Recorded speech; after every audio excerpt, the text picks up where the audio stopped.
So, where were we? The dispersion.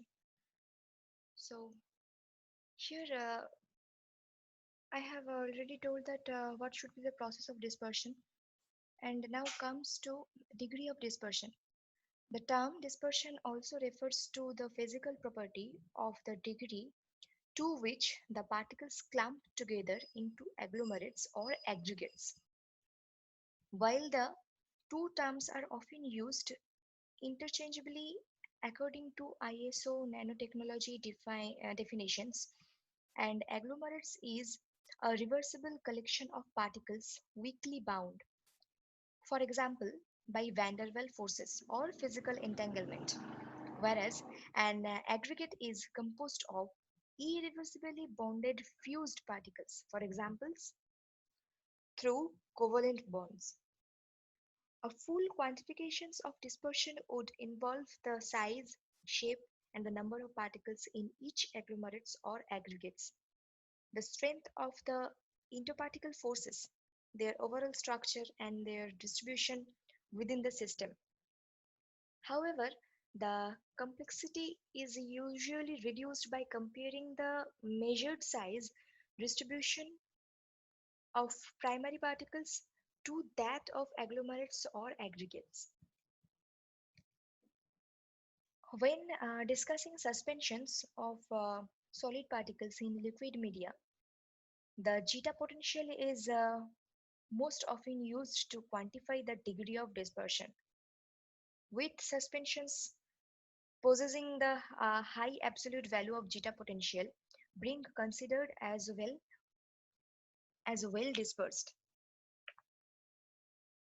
Okay, so what should be the type of dispersion?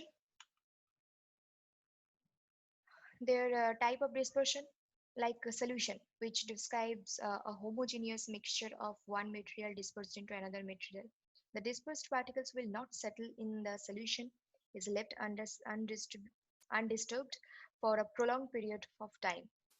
And colloid solution is an example of molecular dispersion.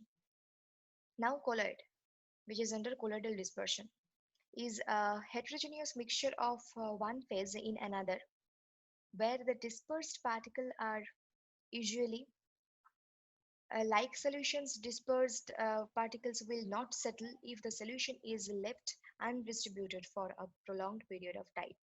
Next is suspension, which is under coarse dispersion system, is a heterogeneous dispersion of larger particles in a medium. Unlike solutions and colloids, if left distributed for a prolonged period of time, the suspended particles will settle out of the mixture.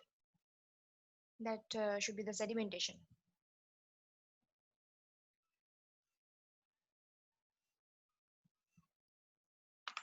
So, size and shape of colloids should be like that.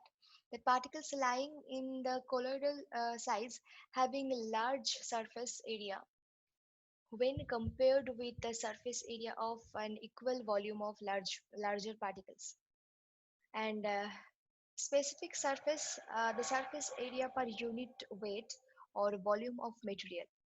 The position of a large specific surface results in platinum is effective as crystals only when found in colloidal form due to a large surface area which absorbs reactants on their surface. And the color of colloidal dispersion is related to the size of the particles.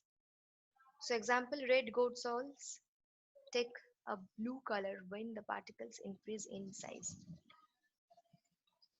So the term colloids implies glue-like substances. Colloidal system is a dispersion wherein dispersed particles, also known as internal phase, are distributed uniformly in a dispersion medium, which is called external phase or continuous phase. So colloidal system is a state of matter that has a dispersed phase intermediate in size between small molecules or ions, as in solutions, and large particles, as in suspensions, as already discussed above. So, the fine state of subdivision needs to be defined appropriately.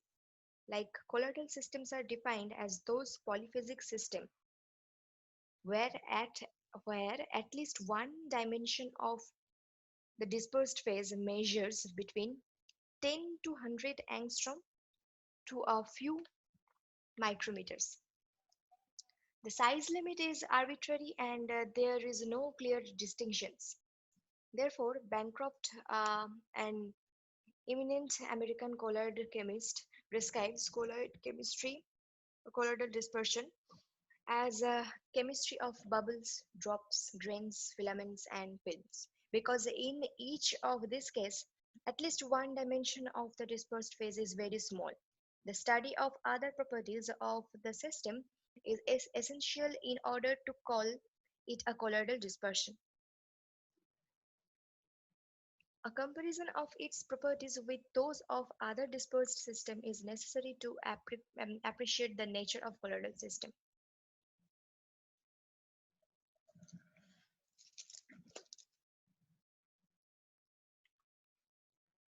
So the shape of colloidal particles in dispersion is very important. The more extended the particles, the greater its specific surface area, the greater the attractive forces between the particles and the dispersed phase and the dispersion medium. So flow, sedimentation and osmotic pressure of the colloidal system affected by the shape of the colloidal particles. Particles shape may also influence the pharmacologic or pharmacological action. Here the colloidal dispersion.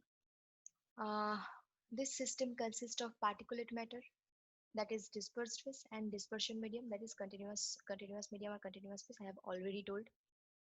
Here the classification already discussed molecular dispersion less than 1 micrometer.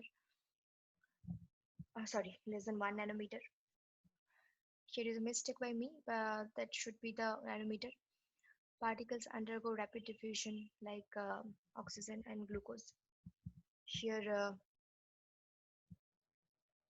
1 nanometer colloidal dispersion. Here uh, I have done a mistake.